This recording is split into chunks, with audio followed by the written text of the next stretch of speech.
Hey, in today's video, we're going to talk about the entrepreneur's secret weapon for not becoming another statistic. The main statistic that I'm interested in is the one that 50% of businesses fail within the first 5 years. So being an entrepreneur is kind of a tricky thing, right? There's a reason that there are far more employees than entrepreneurs because it's far easier on paper to be an employee. Now I say on paper because I actually find being an entrepreneur to be way more enjoyable, way more fulfilling, but it's hard to get started, all right? And I think part of the reason that it's hard to get started is it's not exactly like there's a specific day that you become an entrepreneur. Like if you think about it, is it when you started your business bank account, you set up your LLC, you got business insurance, you got your first client, your first employee, you got your business cards made, your website made? Like when did you actually become an entrepreneur? That point in time is kind of murky. And that's not unusual for people. It's pretty common actually. So this actually happened to me in another area of life. When my wife was pregnant with our first boy, I remember reading in a book that said, hey, look, it's normal for you to not feel like a dad day one. I don't remember when I felt like a dad, but eventually maybe it was 4 weeks in, 6 weeks in, I was like, oh, I think this thing's mine and I'm a dad now.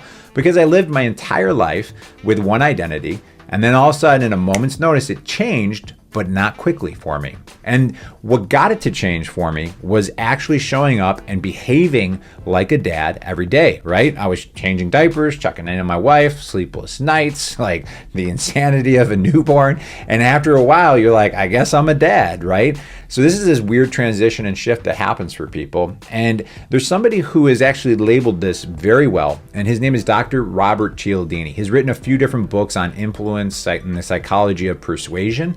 And one of his tenets, like his main principles of persuasion, is something called the commitment and consistency effect.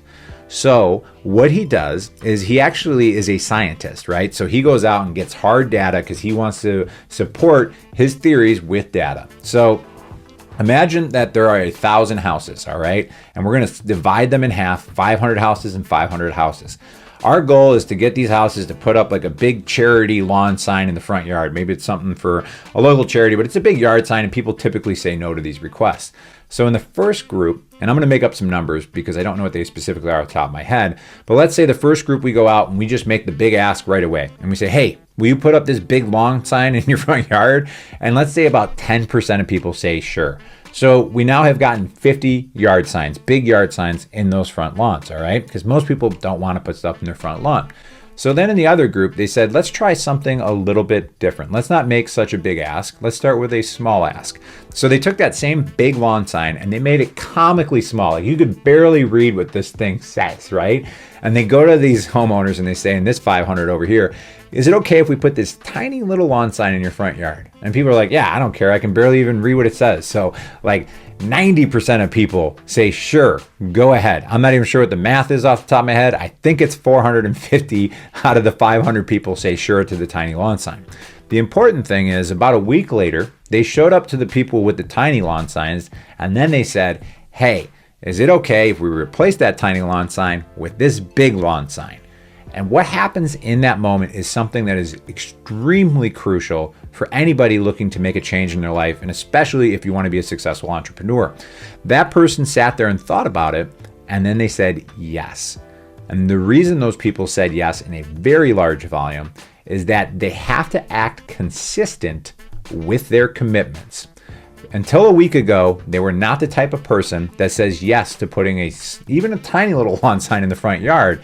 But then once they said yes to that tiny little lawn sign, that is now part of their identity. Their identity has changed. I am somebody who allows tiny little lawn signs in their front yard, but it's a lawn sign nonetheless. So then when they were asked again if they could put in the same lawn sign, just bigger, the overwhelming majority, I'm going to make up a number, but we're going to say of the 450 people, 400 say sure, yeah, put up the big lawn sign. That is because we as humans try to act consistent with our commitments. So the tricky part is when you become an entrepreneur is there's this real specific moment in time that you become an entrepreneur. Some people are born into it, right? Their parents own a business and they kind of slowly take it over. Some people go after it in college and drop out of college and start these huge businesses. That wasn't me either. I've always been the anxious entrepreneur, kind of chewing on my fingernails, trying to get started, dipping a toe in the water kind of guy. but it's not really clear when it begins for you as an entrepreneur. So the tricky part with being an entrepreneur too is that there's a lot of ups and downs as an entrepreneur, right? So that's why a lot of these businesses fail. It's just burnout, or maybe the person wasn't taking it seriously enough and showing up consistently enough each day. So the entrepreneur's secret weapon is commitment and consistency. Can you show up and continue to show up every single day and act as an entrepreneur? What I'm going to have on the screen right now for you is what's called a SMART goal. This is a really simple process, and it's very easy to fill out, and I have a free download for you in the description below. But what you can do with the SMART goal is that you can say, I am an entrepreneur on this date, and my goal is by this date to get XYZ accomplished. All right. So you create a goal and you can make it 6 months or a year out, but by actually writing down on a piece of paper, which is better than typing it in, you can say, I am an entrepreneur today. Then what you do is you start to create those little checklists of everything that you need to do. So when you get started, maybe it's like, I'm going to buy a domain today. Tomorrow, I'm going to figure out hosting and connect it to a website. I'm going to get my business email set up later in the end of the week. Then I'm going to get some business cards created. I'm going to create a quick and low stress, drag and drop website just to get something started. And you keep doing this day after day after day after day. And when you keep acting consistent and you're committed to being an entrepreneur, that is going to be the thing that is going to help you succeed.